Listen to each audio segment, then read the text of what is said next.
Good morning everyone. दोस्तों आज है मार्च 1 2023 और हम लोग करने वाले हैं द हिंदू न्यूज़पेपर के एनालिसिस। मेरा नाम है सितेंद्र चौधरी और आज फिर से हम लोग कुछ टॉपिक यहाँ पे करने वाले हैं। कौन कौन से टॉपिक रहेंगे बार ब्रीफली देख लेते हैं। एक छोटा सा टॉपिक है एंटी डिफेक्शन लॉ के अंदर कुछ लूप होल्स हैं जो सुप्रीम कोर्ट ने अभी उसको फाइंड आउट किया है। अच्छा सा लूप होल है, बढ़िया है, तो बताएंगे इसके बारे में, लेकिन ज़्यादा डिटेल में नहीं जाऊंगा क्योंकि एंटी डिफेक्शन लॉ में आप ऑलरेडी एक्सपर्ट हो चुके हो। हर 3-4 दिन के बाद इस टॉपिक को हम लोग कर ही लेते हैं। ब्रीच ऑफ प्रिविलेज भी हम लोगों ने लास्ट वीक डिस्कस किया था। आज हल्का सा आपको बताऊंगा क्या होता है, कैसे काम करता है, क्योंकि हमारे जो वाइस प्रेसिडेंट साहब हैं उन्होंने इसके बारे में कुछ यहाँ पे बात कही है। ऑनलाइन सेल ऑफ ड्रग्स, ये एक टैक्स सेक्शन अच्छा है, बढ़िया है। देखिए जो भी एमर्जिंग टेक्नोलॉजी होती है या फिर कोई एमर्जिंग ऐसा फील्ड आता है हमारी इकोनॉमी में, हमेशा यूपीएससी उसके ऊपर नज़र रखता है, तो आपको ये पता होना चाहिए इसके बारे में, ठीक है। प्रोटॉन बीम थेरेपी क्या होती है, ये हम लोग थोड़ा जीएस पेपर 3 के परस्पेक्टिव से देखेंगे, कैसे काम करता है, क्यों काम करता है, न्यूज़ में क्यों है। हेरिटेज स्कीम जो सरकार ने चलाई थी, अडोप्ट हेरिटेज, आज इसका हम लोग क्रिटिकली एनालिसिस करेंगे। इसका प्लस क्या है पॉइंट और इसके माइनस पॉइंट क्या हैं, वो हम लोग देखने वाले हैं। बाकी आगे बढ़ते हैं, लेकिन सभी एस्पिरेंट वीडियो को लाइक करके ही आगे बढ़ें और कमेंट सेक्शन में हाय, हेलो, नमस्ते, गुड मॉर्निंग, गुड इवनिंग, जो भी आपको करना है करिए, लेकिन मुझे नीचे अटेंडेंस चाहिए आपकी कमेंट सेक्शन में, ठीक है। हाँ, तो कल एक्चुअली हम लोगों ने आपसे 2 क्वेश्चन पूछे थे ना प्रीलिम्स वाले। तो ये 2 क्वेश्चन है, उसका आंसर यहाँ पे है। देखिए मेंस वाला तो आपने लिखा ही होगा, नहीं लिखा है तो कोई बात नहीं, लिख लेना बाद में। Which of the following are not present in the stupa, तो 2 और 3 शाफ्ट और अबेकस ये नहीं होते हैं। अबेकस आपका टेम्पल्स में होता है, ठीक है, यहाँ पे नहीं होता है। Consider the following historical places, तो भैया which of the following are also known as the mural paintings, तो अजंता केव्स और लेपाक्षी टेम्पल। सांची स्तूप के अंदर आपको मुराल पेंटिंग देखने को नहीं मिलती हैं। मुराल पेंटिंग दोस्तों वो होती हैं जो कि एक्चुअली दीवारों के ऊपर होती है, एक तरह से आप ये कह सकते हैं वॉल पेंटिंग टाइप का है, उसे मुराल पेंटिंग कहते हैं। कई सारी लेयर्स होती हैं इसमें, उसके ऊपर फिर बाद में पेंटिंग की जाती है, फिर इसको सुखाया जाता है, वो सब चीज़ें रहती हैं मुराल पेंटिंग्स, ठीक है। चलिए, हाँ, एक यहाँ से क्वेश्चन आपको मैं पूछ सकता हूँ, ये तो होता है मुराल पेंटिंग। जो बुक्स होती हैं हमारी ना, बुक्स होती हैं छोटी छोटी, जैसे हिस्टोरिकल बुक्स होती हैं, रिलीजियस बुक्स होती हैं, तो बुक्स के ऊपर भी पेंटिंग होती हैं। कुछ कंटेंट लिखा होता है, ऊपर पिक्चर होती है। इस तरह की पेंटिंग को हम लोग क्या कहते हैं, जो कि मुगल पीरियड के अंदर बहुत पॉपुलर हुई थी। तो आप इसका नाम मुझे बताओगे, मजा आएगा। चलिए, legislators facing disqualification can not attend floor test. Floor test क्या होता है आपको अच्छे से पता है, यानी कि मान लो किसी को अपनी मेजोरिटी साबित करनी है, किसी पॉलिटिकल पार्टी को, या फिर किसी के खिलाफ नॉन कॉन्फिडेंस मोशन चल पड़ा है, कोई भी चीज़ हो, अगर मेजोरिटी साबित करनी है, प्रूफ करनी है, तो भैया वो आपको फ्लोर पे ही करनी पड़ेगी। चाहे आपका पार्लियामेंट का फ्लोर हो, चाहे आपका स्टेट लेजिस्लेचर का फ्लोर हो। बिना फ्लोर वोटिंग के ये डिसाइड नहीं हो सकता कि ये पार्टी ने पावर लूज किया है कि नहीं किया है। अब देखिए यहाँ पे क्या हुआ मामला ये हुआ कि जो शिवसेना थी, शिवसेना के बहुत सारे जो एमएलएस थे, उन्होंने उस पार्टी को तोड़ दिया, स्प्लिट कर दिया, और वो शिंदे ग्रुप वाला जो ग्रुप की मैं बात कर रहा हूँ, और वो अलग से चले गए, जिन्होंने बाद में बीजेपी के साथ मिलकर जो है सरकार बनाई। इन्होंने एक अपनी पार्टी भी, पॉलिटिकल पार्टी भी बना ली, जिसे अब शिवसेना ही कहा गया है, मतलब ओरिजिनल शिवसेना। अब यहाँ पे ये चीज़ देखिए आप, ये जो एमएलएस हैं, अब इनके खिलाफ एंटी डिफेक्शन लॉ लग रहा है। हालांकि इनको डिस्क्वालीफाई नहीं किया गया, बट लगना तो चाहिए इनके ऊपर, और लग भी रहा है लीगल तौर पे देखा जाए तो।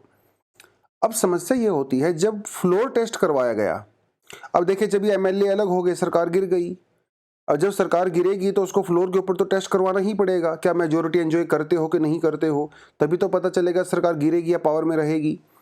अब हुआ ये फ्लोर टेस्ट। फ्लोर टेस्ट में पार्टी को अपनी मेजोरिटी साबित करनी होती है। ये जो एमएलएस थे जो अलग हो गए थे शिवसेना से, उद्धव ठाकरे वाली पार्टी जो इनिशियली थी, ये लोग भी भाई बैठे हुए हैं वहीं वोट करने के लिए, जबकि इनके खिलाफ एंटी डिफेक्शन लॉ लग रहा है।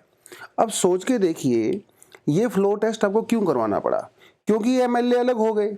अरे भाई, आपकी वजह से ही पार्टी स्प्लिट हुई है, आपकी वजह से ही ये नौबत आई है कि हम फ्लोर टेस्ट करवाएंगे, और आप खुद वोटिंग में बैठे हुए हो। कोर्ट ने कहा ये नहीं चलेगा। कोर्ट ने ये कहा, allowing the MP and MLA who is facing disqualification under the anti defection law to participate in a floor test caused by his own doing will defeat the very purpose of the 10th schedule।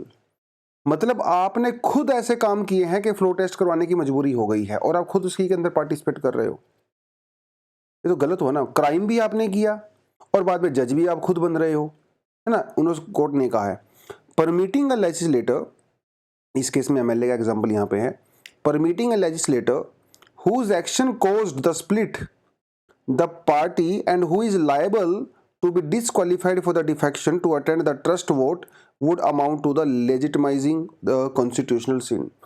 मतलब political party को तोड़ना, split करना, वो एक तरह का constitutional सिन है जो नहीं होना चाहिए। लेकिन अगर बाई चांस वो मान लो हो भी गया है, तो अगर यही सेम एमएलए कल को हाउस में बैठ के वोटिंग करेंगे तो ये तो कहीं ना कहीं उस कॉन्स्टिट्यूशनल जो आपने काम किया है उसके लेजिटिमेट, मतलब उसको आपने लीगल कर दिया। कोर्ट का ये कहना है कि ठीक है, आपको स्प्लिट करना है स्प्लिट करिए, कोई बात नहीं, लेकिन आप फ्लोर टेस्ट में मत बैठिए भाई, सीधी सी बात है। तो ये कुछ कोर्ट ने कहा। हालांकि ये बात अभी बहुत आगे जाएगी, क्योंकि इससे एंटी डिफेक्शन लॉ की पूरी डायरेक्शन ही चेंज हो सकती है फ्यूचर में। अभी सरकार का जवाब आएगा, फिर कोर्ट के साथ वो सब चीज़ें यहाँ पे होने वाली है। खैर, एंटी डिफेक्शन लॉ के क्या क्या फीचर्स हैं, ये सेल्फ स्टडी के मैंने आपको डाला है, इसमें कुछ करवाने का नहीं है, मैं इसको 50 बार आपको करवा चुका हूँ, ये एक्सेप्शंस वगैरह सब करवा चुका हूँ। ठीक है, यहाँ से जो है एमसीक्यूज़ आपके लिए डाले हैं, 4 एमसीक्यूज़ हैं। ठीक है, पॉलिटी वाले सेक्शन से। आई नो पॉलिटी आपका फेवरेट सब्जेक्ट होता है, इसको पढ़ना पढ़ाना बहुत आसान होता है, अच्छा भी लगता है, रिलेटेबल होता है, डेली करंट अफेयर्स में आता भी रहता है, तो इसीलिए सारे बच्चे इसको अटैम्प्ट ज़रूर करेंगे। ठीक है, 4 क्वेश्चन दिए गए हैं, अटैम्प्ट करेंगे। What are the basic criteria to disqualify a member of parliament और एमएलए। ठीक है, हमारे कॉन्स्टिट्यूशन के अंदर जो आर्टिकल 102 है वो मेंबर ऑफ पार्लियामेंट को डिस्क्वालीफाई करने की बात करता है। जो अपने पास आर्टिकल 191 है वो एमएलएज को डिस्क्वालीफाई करने की बात करता है। दोनों अलग अलग हैं, एमपी और एमएलए। कई सारे प्रोविजन है जिसके बेसिस पर इनको डिस्क्वालीफाई किया जा सकता है। सबसे बड़ा ये रहता है ऑफिस ऑफ प्रॉफिट, सबसे इंपॉर्टेंट भी ये रहता है। यहाँ से यूपीएससी में सवाल पूछ भी लिया गया है सीधा सीधा, what do you mean understand by office of profit, है ना। ऑफिस ऑफ प्रॉफिट के बेसिस पे किसी को भी डिस्क्वालीफाई किया जा सकता है। अगर वो अनडिस्चार्ज इंसॉल्वेंट मतलब बैंकरप्ट वगैरह ना हो, अगर वो इंडियन सिटीजन ना हो, तो ये कुछ चीज़ें इन्होंने यहाँ पे बता रखी हैं। जैसे under the provision of 102 and article 191 the constitution, MPs MLAs are barred from the holding any office of profit. तो ऑफिस ऑफ प्रॉफिट की बात कर रहा है। ऑफिस ऑफ प्रॉफिट का मतलब क्या होता है, जैसे एक हल्का सा एग्जाम्पल आपको दे देता हूँ। ऑफिस ऑफ प्रॉफिट का मतलब ये होता है भैया कि जैसे कोई मेंबर ऑफ पार्लियामेंट है, ठीक है, अब ये जो है माइनिंग मिनिस्टर भी है, राइट, और इसी मेंबर ऑफ पार्लियामेंट के पास एक माइनिंग कंपनी भी है। कूल। अब ये माइनिंग मिनिस्टर होते हुए अगर इस माइनिंग कंपनी का हेड भी बना हुआ है और कल को अगर ये माइनिंग कंपनी को कॉन्ट्रैक्ट मिल जाता है तो ये एक तरह का ऑफिस ऑफ प्रॉफिट हुआ। अब चलिए इसको तो थोड़ा सा आप डिफर भी कर सकते हो, कई वेरिएशंस होती हैं इसकी। एक दूसरा एग्जांपल देता हूँ। जैसे गवर्नर साहब हैं, गवर्नर एक कॉन्स्टिट्यूशनल पोस्ट है। अब गवर्नर साहब जो है वो किसी यूनिवर्सिटी के अंदर प्रोफेसर भी हैं, मान लो। अब वो जहाँ प्रोफेसर है वहाँ से सरकार से सैलरी भी ले रहे हैं, राइट, और यूनिवर्सिटी के वाइस चांसलर भी हैं। तो भाई आप इधर भी सरकारी सैलरी ले रहे हो, आप इधर भी सरकार से सैलरी ले रहे हो, ये ऑफिस ऑफ प्रॉफिट हो गया। तो कई तरीके होते हैं ऑफिस ऑफ प्रॉफिट के, जहाँ पे गवर्नमेंट अपॉइंटिंग अथॉरिटी होती है जैसे गवर्नर वाले केस में, जहाँ government has the power to terminate the appointment जैसे गवर्नर वाले केस में, whether the government determines the remuneration salary जैसे गवर्नर वाले केस में, what is the source of remuneration मतलब गवर्नमेंट अगर सोर्स है तो ऑफिस ऑफ प्रॉफिट हो जाएगा। The power that comes with the position जैसे ये कॉन्स्टिट्यूशनल पोजीशन होती है, इसके पास बहुत सारी पावर्स होती हैं, ऐसे केस में आप उसको ऑफिस ऑफ प्रॉफिट कह सकते हो। ठीक है जी, आपको रिजाइन देना पड़ेगा अगर आप ऑफिस ऑफ प्रॉफिट में होते हो तो। Tackling breach of the privilege is not throttling free speech. Privilege का मतलब होता है आपको कुछ स्पेशल प्रोविजन दिए गए हैं, स्पेशल सुविधाएं दी गई हैं, उसे प्रिविलेज कहते हैं। ठीक है, जैसे आप अपना देख लीजिए, आप किसी रिश्तेदार के घर में जाते हो, किसी फ्रेंड्स के घर पे जाते हो, तो वहाँ पे आपका बिहेवियर अलग होता है। आप क्या बोलते हो, क्या करते हो, आपको 10 बार सोचना पड़ता है, क्योंकि उनके घर में उनके रूल्स लगते हैं। लेकिन आप जब खुद के घर में आते हो आप खुल के खेलते हो, है ना, कोई सामान यहाँ डाल दिया, वहाँ डाल दिया, कुछ भी कर लिया, क्योंकि वो आपका घर है। आपके घर के अंदर आपके रूल्स रेगुलेशंस होते हैं, उसे बाहर वाला रेगुलेट नहीं कर सकता, राइट। ऐसे ही हमारे जो मेंबर ऑफ पार्लियामेंट होते हैं और हमारे जो एमएलएज होते हैं, इनका घर क्या होता है, पार्लियामेंट होता है या स्टेट लेजिस्लेचर होता है। तो अपने घर के अंदर ये कुछ भी करें, उससे बाहर की दुनिया को कोई मतलब नहीं है, ठीक है।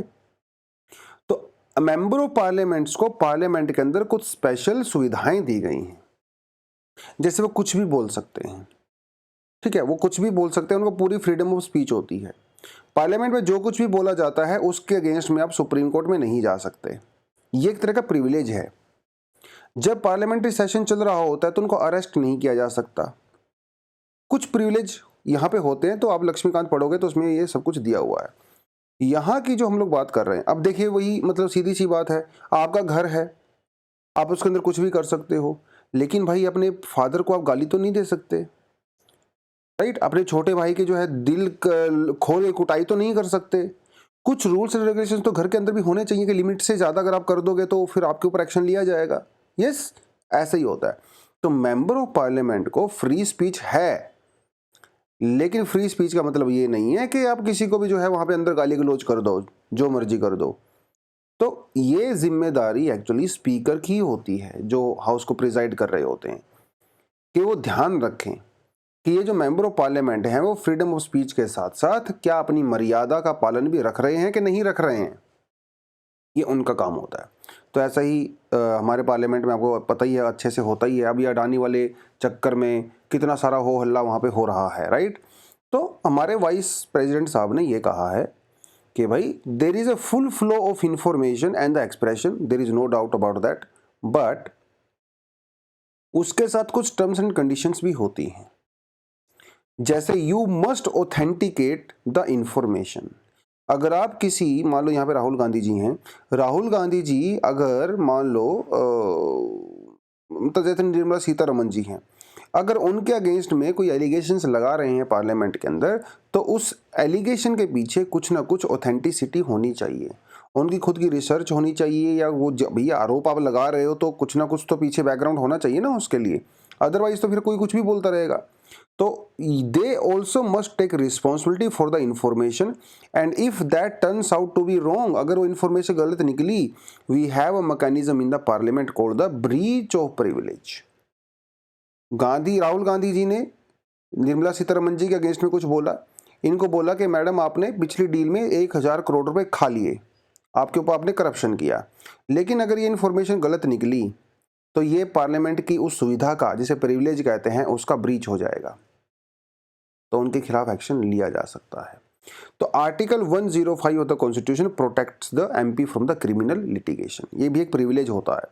तो ये थोड़ा सा आप यहाँ पे आराम से देख सकते हो, ठीक है। तो क्वेश्चंस वगैरह जो भी पूछे जाते हैं किसी मेंबर ऑफ पार्लियामेंट के द्वारा, तो वो पहले आपको चेयरपर्सन की परमिशन लेनी पड़ती है, तो प्रिविलेज वगैरह का ध्यान रखा जाता है। तो speaker chair can decide on the privilege motion himself और हरसेल्फ और refer to the privilege committee. ऐसी हमारे पास एक प्रिविलेज कमेटी भी होती है पार्लियामेंट के अंदर। अगर किसी मेंबर पार्लियामेंट के खिलाफ एक्शन में लेना है तो वो कमेटी जो है उसके ऊपर डिस्कस कर सकती है, या जो हमारे स्पीकर वगैरह होते हैं वो खुद से भी एक्शन ले सकते हैं। तो ये थोड़ा सा आपको इसके बारे में पता होना चाहिए। चलिए बच्चों, proton beam therapy out of reach for many with cancer. देखिए अभी जो ट्रेडिशनल जो एक रेडिएशन थेरेपी होती है उसे एक्सरे थेरेपी कहते हैं। अब मान लो किसी को यहाँ पे जो है वो ब्रेन ट्यूमर हो गया, तो एक्सरे बीम्स जो है वो इस ब्रेन ट्यूमर के ऊपर डाली जाती हैं। आपको बहुत अच्छे से पता है कि जो गामा रेज होती हैं, एक्सरेज होती हैं, वो बहुत हाई एनर्जी रेडिएशंस होती हैं, और उनके अंदर ये पावर होती है कि वो सेल्स को डैमेज कर सकती है और डिस्ट्रॉय कर सकती है। तो जब हम लोग एक्सरेज की बम्बार्डमेंट करते हैं इस ट्यूमर के ऊपर एकदम टारगेट करके, तो वो ट्यूमर को ख़त्म कर देता है, डिस्ट्रॉय कर देता है उन सेल्स को, और फिर बाद में एक्सरे जो है वो निकल जाती हैं इधर से, क्योंकि एक्सरे को कोई रोक तो नहीं सकता, बहुत पावरफुल होती हैं। इसका एक ऑल्टरनेटिव तरीका ये होता है कि हम लोग भैया एक्सरे बम्बार्डमेंट करने की बजाय हम उन सेल्स के ऊपर जो है खाली प्रोटॉन को टारगेट करें। प्रोटॉन को ये बेनिफिट है ओवर एक्सरे थेरेपी कि प्रोटॉन बहुत ही ज़्यादा प्रिसाइज होते हैं, आसपास के सेल्स को बिल्कुल नुकसान नहीं पहुंचाते हैं और ना ही वो हमारी बॉडी को इस तरह से क्रॉस करते हैं।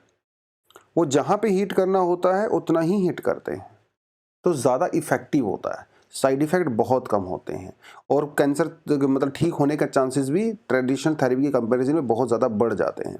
इसे कहा जाता है प्रोटॉन बीम थेरेपी। ये आपसे पूछ सकता है एग्जाम में, proton beam therapy was recently news, it is related to which of the following disease. तो इस तरह के क्वेश्चन आपसे पूछ सकता है, उसमें कैंसर, बीपी वगैरह कुछ भी दे देगा आपको वो। तो कैंसर बेसिकली यहाँ पे जो है वो के लिए यूज़ होता है, ठीक है। लेकिन इंडिया में दो दिक्कतें हैं।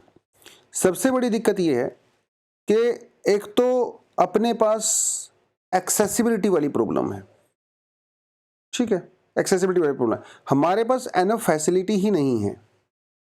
और दूसरी बात है कॉस्ट वाली। पूरे इंडिया में सिर्फ एक मशीन है, सिर्फ वन, और वो भी अपोलो हॉस्पिटल के पास है, मतलब वो भी प्राइवेट के पास है। मेरी इस बात को दिखाता हूँ आपको, देखिए कुछ लिखा था यहाँ पे इन्होंने, लिखा ये था कि अमेरिका में ऐसी 42 मशीन्स हैं। तो एक मशीन अमेरिका में अराउंड 7.9 मिलियन लोगों को टारगेट कर रही है, जबकि इंडिया में सिर्फ एक ही मशीन है, ओनली वन, जो कि 141 मिलियन लोगों को टारगेट करती है। अब सोच के देखिए आप, अमेरिका और इंडिया में कितना फर्क है। और कुछ लोग बैठ के इंडिया को अमेरिका से कंपेयर करते हैं। पूरे यूरोप के अंदर 35 मशीन्स हैं, जापान में 26 हैं, चाइना में 7 हैं, ताइवान के अंदर 3 हैं, साउथ कोरिया में 2 हैं और इंडिया में 1 है। समझ रहे हो ऐसा क्यों है? इसके पीछे बहुत सारे रीजंस हैं। एक तो ये मशीन भैया 500 करोड़ रुपए की आती है और ये मशीन इतनी बड़ी होती है कि कम से कम 2-3 फ्लोर आपको, 2-3 जो स्टोरी बिल्डिंग चाहिए होती है इसके लिए। और फिर एक बहुत बड़ी टीम भी चाहिए होती है, लोगों की टेक्निकल टीम बहुत बड़ी चाहिए होती है, उनके लिए स्पेशल ट्रेनिंग प्रोवाइड कराना, और क्योंकि हाईली स्किल्ड होते हैं तो इतनी हाई सैलरी वगैरह देना तो आसान नहीं है इस मशीन को मेंटेन करना। जो अपोलो ने मंगवाई थी वो फ्रांस की एक कंपनी है, आयोन बीम एप्लीकेशंस वगैरह, वहाँ से उसको मंगवाया गया था। इसमें प्रॉब्लम ये है, इसमें एज अ फ्यूल हाइड्रोजन का यूज़ किया जाता है इस मशीन के अंदर। अब हाइड्रोजन भी भाई अपने आप में बहुत फ्लेमेबल और वोलेटाइल गैस होती है, तो उसको लीकेज ना हो, अदरवाइज तो ब्लास्ट हो जाएगा, 500 करोड़ रुपए का नुकसान हो जाएगा, लीकेज वगैरह हो गया। तो ये सब चीज़ें देखी जाती हैं। तो हाईली सेंसिटिव मशीन होती है, इसीलिए जो है इस पे और खर्चा भी बहुत आता है। अमेरिका में अगर आप करने जाओगे तो ये आपको जो है 1 करोड़ से ज़्यादा का खर्चा आ जाएगा। इंडिया में भी इनिशियली इतना ही खर्चा आता था इसके ऊपर, लेकिन अभी इसकी कीमत जो है थोड़ी घटा के 5 लाख से 30 लाख के बीच में कर दी गई है। तो ये भी बहुत बड़ी अपने आप में जो कीमत है भाई, बहुत ज़्यादा।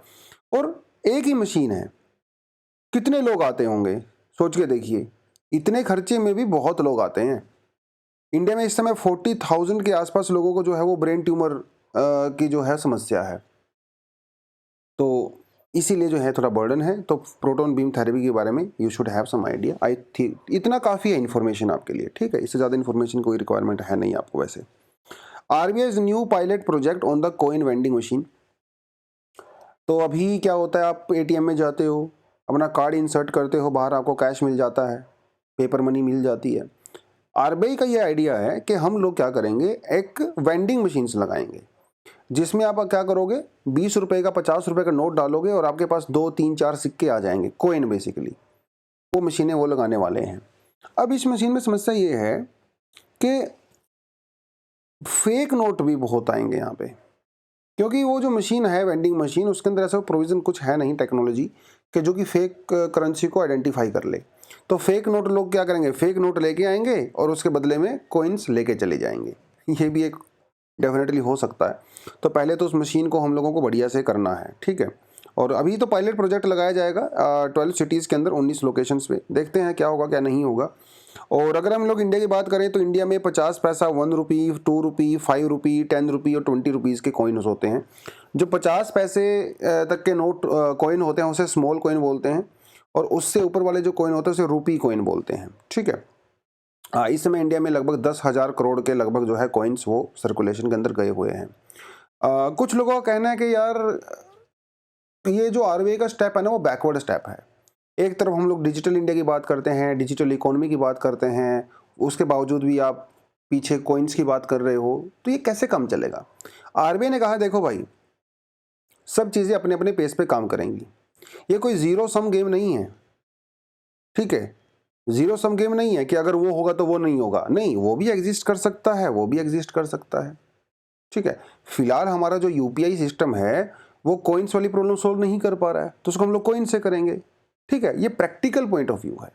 तो जरूरी नहीं है कि भाई डिजिटलाइजेशन होने की वजह से आप सारी चीज़ों को इग्नोर कर दो। नहीं, सबकी अपनी अपनी रेलेवेंसी है, उसकी अपनी रेलेवेंसी है, ठीक है? ओह, चलिए, तो ये कुछ इन्होंने यहाँ पे कहा है। On regarding online sale of the drugs, ये क्या हो गया इसको, online sale of the drugs in India, ठीक है, उसके बारे में पूरा आर्टिकल इन्होंने यहाँ पे दिया हुआ है।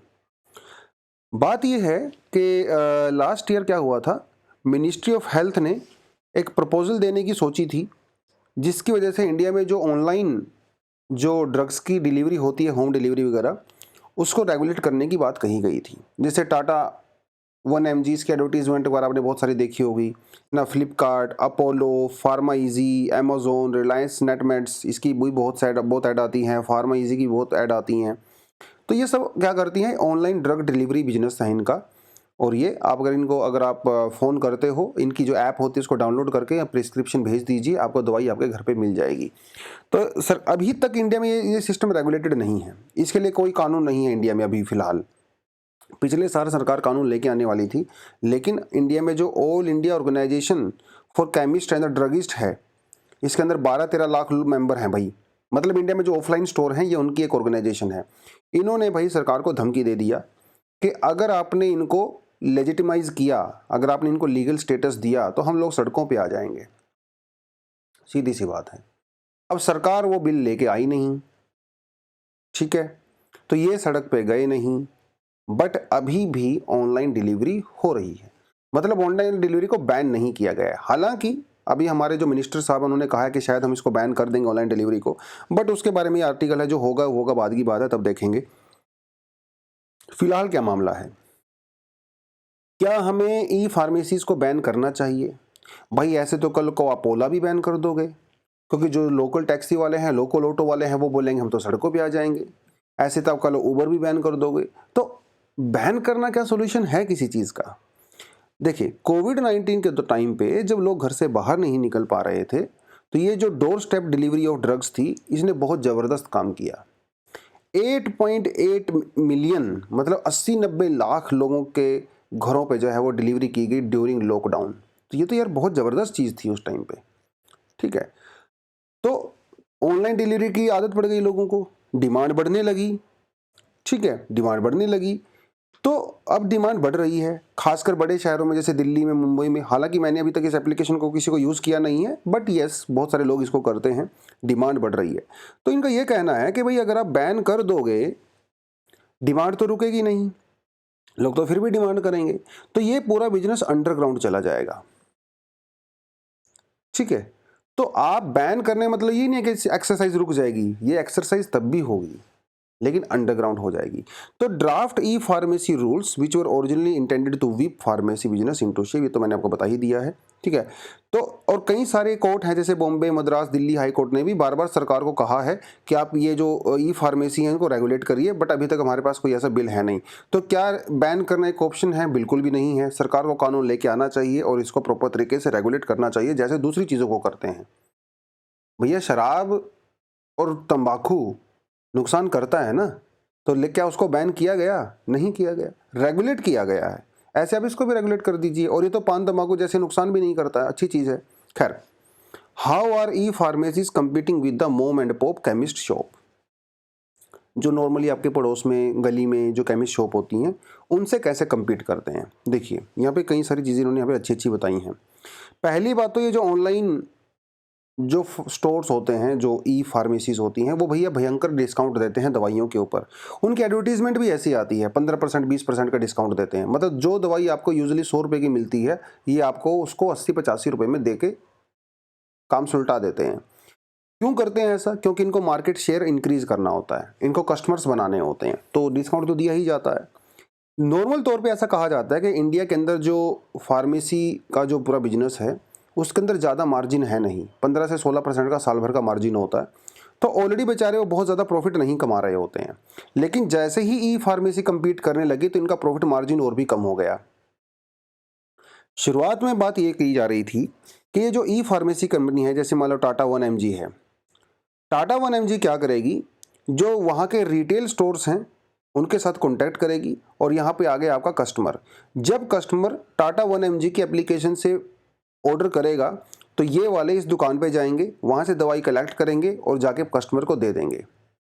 लेकिन इस पूरे प्रोसीजर में बहुत कुछ होता है। पहली बात तो ये जो ऑलरेडी स्टोर है इनका मार्जिन बहुत कम है, ऊपर से 1mg वाले डिस्काउंट देंगे तो इनका मार्जिन तो और भी कम हो जाएगा। तो कई कंपनी ने क्या किया, इनको बीच में से सीधा कट कर दिया। जैसे फार्मीजी है, फार्मीजी ने अपने खुद के स्टोर बना लिए भाई। ऐसे ही टाटा 1mg है, इसने भी खुद के ही स्टोर बना लिए। जो रिलायंस वाला नेटमेड है, इसने भी खुद के स्टोर बना लिए। तो ये बीच वाला पूरा पत्ता इनका कट गया। तो ये लोग क्या करते हैं, अभी प्रोड्यूसर से सीधा दवाई खरीदते हैं, अपने स्टोर में पहुंचा देते हैं। जब ऑर्डर आता है तो यहाँ चला जाता है। तो ये जो है इस तरह से वो लोग कम्पीट कर रहे हैं, जो अपने वो वाली चीज़ें हैं, ठीक है, जो नॉर्मल हमारे रहते हैं। ये बात हो गया। हालांकि नुकसान सबको हो रहा है। टाटा 1mg को 2022 में 146 करोड़ का नुकसान हुआ, फार्मीजी को 2700 करोड़ रुपीज़ का जो है नुकसान हुआ। नुकसान तो हो रहा है क्योंकि डिस्काउंट दे रहे हैं। तो आगे क्या कर सकते हैं, अभी जो चीज़ें हो रही हैं आगे वही फॉरवर्ड में हम लोग क्या लिख सकते हैं। देखिए, वे फॉरवर्ड का ये कहना है कि भैया e pharmacy, both e pharmacy and the offline retail pharmacies have realised that in the climate where drug delivery is driven by the consumer sentiment it is futile to stick to any one. अब ये hybrid चल रहा है, मतलब classes online भी चलेंगी, offline भी चलेगा, ऐसे ही डिलीवरी ऑफलाइन भी चलेगी, ऑनलाइन भी चलेगा। तो ये समाज की सच्चाई है, इसको अपना लेना चाहिए, ठीक है। इसमें कोई ऐसा है। हालांकि ई फार्मेसी वाला जो सेक्टर है वो बहुत ज़्यादा ग्रो नहीं कर रहा है, और हार्डली 3 to 5%। तो ऐसा नहीं है कि ये जो नॉर्मल स्टोर है इनसे पूरा चैलेंज उसका सीधा हो जाएगा, ठीक है। एक्सपर्ट्स का ये कहना है कि they can not replace regular pharmacy. It जो ई फार्मेसी होते हैं they are just another option, another option. आप कपड़े लेने जाते हो, अभी ऑनलाइन सारे कपड़े मिलते हैं, इलेक्ट्रॉनिक का सामान मिलता है, तो क्या भैया मार्केट की दुकानें खत्म हो गई क्या, बंद हो गई क्या? नहीं। आप जोमेटो से जो है वो ऑर्डर कर सकते हो फास्ट फूड। तो क्या जो रेडी लगती थी मेरी गली में, क्या ये बंद हो गई? बिल्कुल भी नहीं हुई है। तो हर चीज़ जो है एग्जिस्ट कर सकती है।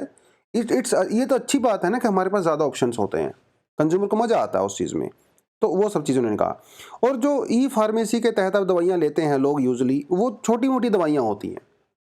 अगर आपको कोई बड़ी मेडिसिन लेनी पड़ती है, कोई हल्का फुल्का अगर वो गाइडेंस वगैरह लेना पड़ता है, लोग आज भी जो है फार्मेसी के पास जाते हैं। इवन हमारी जो लोकल फार्मेसीज हैं वो भी अभी होम डिलीवरी करने लगी हैं। उनको तो व्हाट्सएप का, मेरी गली वाला जो फार्मेसी वाला है उसने मुझे अपना व्हाट्सएप नंबर दिया हुआ है, ग्रुप है उनका। तो आप ग्रुप में मैसेज डालिए, उनको व्हाट्सएप करिए, तुरंत आपको मिल जाएगा। अब एप्लीकेशन डाउनलोड करो, वहाँ पे रजिस्टर करो, लोकेशन ऑन करो, दुनिया भर का पचड़ा है भाई। अगर आप नॉर्मली जाते हो तो ही फार्मेसी से इट्स बेटर। तो ये भी अपना जुगाड़ लगा रहे हैं, तो सब अपना जुगाड़ लगा रहे हैं। सबको सर्वाइव करना है, सबको पैसा कमाना है, सबको घर चलाना है ना, सबको बैंक बैलेंस भी बढ़ाना है, तो कर रहे हैं सब लोग। Anyways, thumbs down for the adopt a heritage scheme. देखिए, adopt a heritage scheme actually 2017 में आई थी, जिसमें सरकार ने ये कहा था कि जो प्राइवेट ऑर्गेनाइजेशंस हैं, जो कॉरपोरेशंस हैं, वो क्या करेंगी, हमारी सरकार के साथ मिलके जो हमारे यहाँ पे बड़े बड़े मोनूमेंट्स हैं, हेरिटेज साइट्स हैं, उनको अडोप्ट करेंगी, ठीक है, उनको अडोप्ट करेंगी। और ये पूरा नॉन रिवेन्यू जनरेशन प्रोजेक्ट रहता है, इसमें प्रॉफिट वगैरह का कोई ऐसा सीन नहीं रहता है, ठीक है। और जो भी कंपनी गवर्नमेंट के साथ एंगेजमेंट करेंगी उन्हें हम लोग मोन्यूमेंट मित्रा कहते हैं। जो कॉर्पोरेट सोशल रिस्पॉन्सिबिलिटी होती है उसके तहत ही ये सब होगा। मतलब प्राइवेट कंपनी जो भी खर्चा करेगी उस पूरे प्रोजेक्ट के ऊपर, वहाँ पे डेवलपमेंट करनी है, रोड बनानी है, टॉयलेट्स बनाने हैं, लाइट का प्रबंध करना है, जितना काम भी होता है वो सारा उसका कॉर्पोरेट सोशल रिस्पॉन्सिबिलिटी से कट जाएगा। कॉर्पोरेट सोशल रिस्पॉन्सिबिलिटी का मतलब होता है कि कोई भी कंपनी जितना भी प्रॉफिट कमाती है उसका 2% उसको सोशल सेक्टर पे खर्चा करना पड़ता है, वेलफेयर पे खर्चा करना पड़ता है। ये अलग से टॉपिक है, कभी इसको बाद में करेंगे, बट एनीवेज। लेकिन इसमें बहुत सारे चैलेंजेस हैं। चैलेंज बच्चों इसमें सबसे बड़ा ये है कि ये जो प्राइवेट कंपनी वाले होते हैं भैया, कोई एक्सपर्ट तो होते नहीं है कि भैया आप मोन्यूमेंट को भी प्रिजर्व कर लोगे एंड ऑल दैट, है ना। They are not specialised in that case. पहली बात तो ये। दूसरी बात ये है कि जो भी फंड जो आएगा वो कंस्ट्रक्शन करने में, रेस्टोरेंट वगैरह वो लोग वहाँ पे बनाएंगे, टॉयलेट बनाएंगे, वॉकवेज वगैरह वो सब वहाँ पे बनाएंगे, तो अपने बिजनेस के तरीके से बनाएंगे। उससे होगा क्या उससे ये होगा कि जो मोन्यूमेंट है हमारे, वो उसको एज अ ब्रांड यूज करेंगे। मतलब ये समझिए कि जैसे टाटा कंपनी है, अब टाटा कंपनी ने मान लो रेड फोर्ट को एडॉप्ट कर लिया, अब वहाँ पे सब काम करेंगे, वो टॉयलेट बनाएंगे, लाइटिंग वाइटिंग करेंगे, लेकिन साथ के साथ अपने बैनर्स भी तो लगाएंगे, अपनी ब्रांडिंग भी तो करेंगे। तो ये कहीं ना कहीं एक हमारे हिस्टोरिकल प्लेसेस का ब्रांडिंग की जा रही है, जो कि अपने आप में गलत है। अपार्ट फ्रॉम दैट, इंडिया में बहुत सारे मॉन्यूमेंट्स ऐसे हैं, जैसे कुछ एग्जांपल इसने दिए यहाँ पे, जैसे जैसे बृहदेश्वर टेम्पल तंजावुर, अकबर पैलेस सिंध फतेहपुर सीकरी, कई सारे टूरिस्ट डेस्टिनेशन ऐसे हैं, ये मॉन्यूमेंट्स वगैरह जो ऑलरेडी अच्छा खासा डेवलप हैं। तो इनके अंदर आप काहे जो है फालतू में जो है प्राइवेट सेक्टर को लेके आ रहे हो, जबकि ऑलरेडी डेवलप हैं। तो वो क्या करेंगे, वो क्या उसको तोड़ के दोबारा से बनाएंगे क्या? ऐसा तो नहीं होने वाला है। तो इस केस में क्या होगा, ये कुछ आप लोग नहीं कह सकते। लोकल कम्युनिटी का बहुत बड़ा इंपॉर्टेंट यहाँ पे चैलेंज रहेगा, क्योंकि जो लोकल लोग होते हैं वो as a guide, as a जो वहाँ पे सुविधाएं होती हैं वो सब आपको प्रोवाइड कराई जाती हैं, वो दुकानें जो वहाँ पे होती हैं सब लोकल लोगों के द्वारा लिया जाता है। तो किसी भी मॉन्यूमेंट के आसपास की जो लोकल जनता होती है उसको वहाँ पे बहुत काम धंधा मिलता है, एम्प्लॉयमेंट जनरेट होती है। अब इनका क्या होगा, क्योंकि प्राइवेट कंपनी आएंगे तो इनको तो क्या पता वो इनको इंक्लूड करें कि ना करें। ये तो इनकी लाइवलीहुड का भी बहुत बड़ा चक्कर है यहाँ पे। अब एक चीज़ और देखिए, रात को 9 बजे, अभी मैं कुछ महीने पहले उदयपुर में गया था, ठीक है, वहाँ पे क्या होता है, रात को 9 बजे जो भी मोन्यूमेंट होते हैं उनकी लाइट बंद हो जाती है, गेट बंद हो जाता है, राइट, रात को 9 बजे, और वो सुबह 10-11 बजे के आसपास खुलते हैं, तो दिन में लोग आराम से जा सकते हैं। तो जिसकी वजह से क्या होता है, जो फुटफॉल होता है वो कम होता है और ज़्यादा डिस्टर्बेंस क्रिएट नहीं होती। लेकिन ये प्राइवेट कंपनी वाले क्या करेंगे, ये वहाँ पे लाइटनिंग लगाएंगे, है ना, पूरा इंतजाम करेंगे, नाइट जो लाइट शो होते हैं वो भी करेंगे। तो रात को 12-12 बजे तक, 1-1 बजे तक, 2-2 बजे तक लाइट शो होंगे, लोग ज़्यादा आएंगे, डिस्टर्बेंस भी तो होगी ना।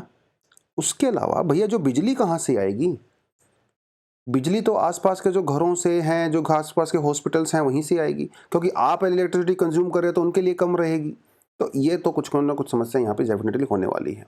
इसका सोल्यूशन क्या हो सकता है? इनका ये कहना है कि भाई आप प्राइवेट सेक्टर को डायरेक्टली इन्वॉल्व मत करिए, लेकिन अगर आपको उनसे कुछ हेल्प लेनी ही है तो दूसरे तरीके भी हेल्प लेने के हैं।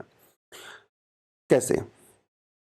जो जनता है, आम लोग हैं, आम लोगों के मन में मॉन्यूमेंट्स के बारे में अवेयरनेस फैलाई जा सकती है। जैसे जो लोकल हमारी स्कूल की लाइब्रेरीज होती हैं, कॉलेज की लाइब्रेरीज वगैरह होती हैं, वहाँ पे जो शॉपकीपर्स होते हैं, जो कॉरपोरेट्स होते हैं, वो फंडिंग दे सकते हैं। जो हमारे लोकल स्कूल्स होते हैं, कॉलेज होते हैं, वहाँ पे आप उनको फंडिंग दे सकते हो। ठीक है, आप रिसर्च वर्क करवाइए, आप अच्छी अच्छी टेक्स्ट बुक को छपवाइए, जनता के सामने लेके आइए, बच्चों को बांटिए, घर घरों में उसको बांटिए, तो लोगों के पास अवेयरनेस फैलेगी। तो ये भी तो एक तरीका ही है, कहीं ना कहीं बढ़िया तरीका है। उसके अलावा आप डायरेक्ट इन्वॉल्व होने की बजाय ऐसी ऑर्गेनाइजेशंस जो उस पूरे प्रोजेक्ट के अंदर इन्वॉल्व हैं, आप उनको एज अ गिफ्ट दे दीजिए। किसी को 10 लाख का गिफ्ट दे दिया, किसी को 50 लाख एज अ कैश के रूप में आपने दे दिया। आप खुद इन्वॉल्व मत होइए, एक्सपर्ट्स को जो है आप एज अ गिफ्ट के तौर पे दे सकते हो, जो बदले में आपको कोई भी रिवेन्यू नहीं देंगे। It's like a charity types, आप वो दे सकते हो।